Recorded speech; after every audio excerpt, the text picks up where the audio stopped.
வணக்கம் நேயர்களே.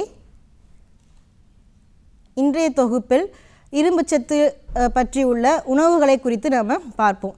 கடந்த தொகுப்பிலே நம்ம இரும்புச்சத்து நிறைந்த உணவுகள் பற்றி பார்த்தோம். இந்த தொகுப்பில் மீண்டும் என்ன மாதிரி உணவுகள் இந்த இரும்பு சத்து குறைபாடு இரத்த சோகைக்கு உட்கொள்ளலாம் என்பதை பார்ப்போம்.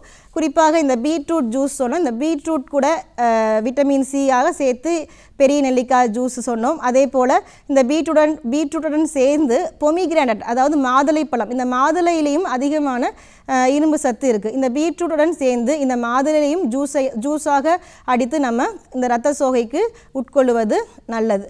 அது மட்டும் இல்லாமல் அசைவ உணவுகளில் பார்க்கும்போது நமக்கு இந்த ஆட்டோடைய ஸ்ப்ளீன் இதில் அதிகமான நமக்கு இரும்பு சத்து கிடைப்பது. அது இந்த விலங்குகள்லேருந்து கிடைக்கக்கூடிய இந்த இரும்பு சத்து நம்ம உடலில் உடனே ஏற்றுக்கொள்ளப்படுவதனால ஒருவேளை கர்ப்பிணி தாய்க்கு அதிகமாக இரத்த சோகை இருக்கிறதுனா கண்டிப்பாக இந்த உணவுகள் எடுத்துக்கொள்வது ரொம்பவே நல்லது.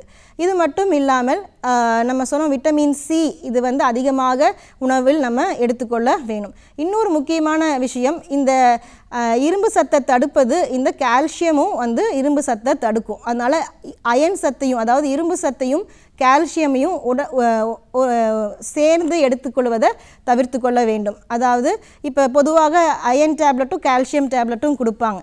காலையில் அயன் டேப்லெட்டும் நைட்டு நம்ம கால்சியம் டேப்லெட்டும் எடுக்கலாம். ரெண்டையும் ஒரேடியாக சேர்த்து எடுக்கும்போது கண்டிப்பாக இரும்பு சத்து நமக்கு உடம்புக்குள்ளே போக முடியாது, உட்கொள்ள முடியாது. அதனால் இரண்டையும் சேர்த்து நம்ம எடுக்கக்கூடாது.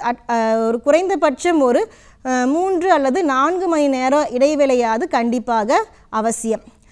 இது மட்டும் இல்லாமல் இந்த கொய்யாவில் அதிகமான விட்டமின் சி இருப்பதால் இரும்புச்சத்து நம்ம உடலில் எடுத்துக்கொள்வதற்கு இந்த கொய்யா பழத்தையும் நம்ம அதிகமாக உட்கொள்ளலாம். அப்போ இரத்த சோகையை தவிர்ப்பதற்கு கண்டிப்பாக ஒரு கர்ப்பிணி பெண் தினமும் அவர்களுடைய உணவில் 2 பழங்கள் கண்டிப்பாக எடுக்கணும். காய்கள், கீரைகள் கண்டிப்பாக அவங்க எடுக்கணும்.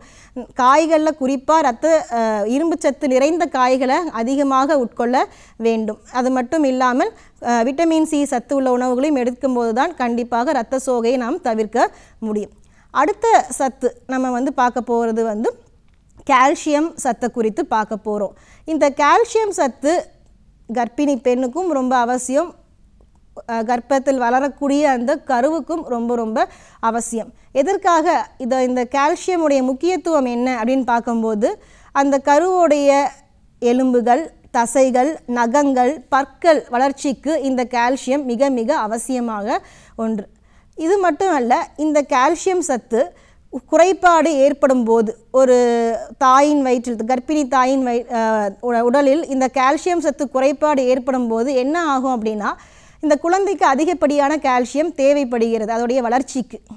அதனால் கம்மியாக இந்த கால்சியம் இருக்கும்போது அந்த கர்ப்பிணி தாயின் எலும்புகளில் இருந்து இந்த கால்சியம் எடுத்துக்கொள்ளப்படும். இதனால் அந்த கர்ப்பிணி பிற்காலத்தில் எலும்புகளில் ஏற்படும் பிரச்சனைகள் வர வாய்ப்பு உள்ளது.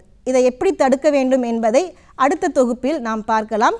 நன்றி, வணக்கம்.